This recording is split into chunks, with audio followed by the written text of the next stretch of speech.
Assalamualaikum warahmatullahi wabarakatuh. Para bapak ibu secara sedaya ingkang kinurmatan ten sekolah dinten ingkang daniki monggo kita sareng-sareng ngaturaken raos syukur dumateng Gusti Allah ingkang Maha Agung. Maringi nikmat lan rahmat sehingga ing wekdal punika kita sedaya saged kempal ten mriki dalam keadaan sehat walafiat.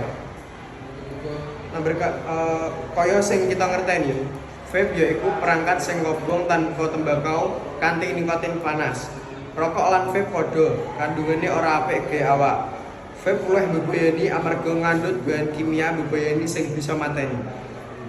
Kandhutan kimia sing ana ing jerone bisa nyebabake akeh kerusakan amarga beracun lan bisa ngrusak, iso gawe akeh penyakit. Salah sijine paru-paru basah, paru-paru kronis, asma, lan iso numbuhake sel-sel kanker. Isine uga bisa nyebabake ketagihan. Mula luwih becik yen vape lan rokok duwe lan iso duwe masa depan sing cerah. Ora mung rokok sing mbebayani, vape uga mbebayani kanggo awak lan akeh pengaruh negatif sing bisa ditampa dening awak.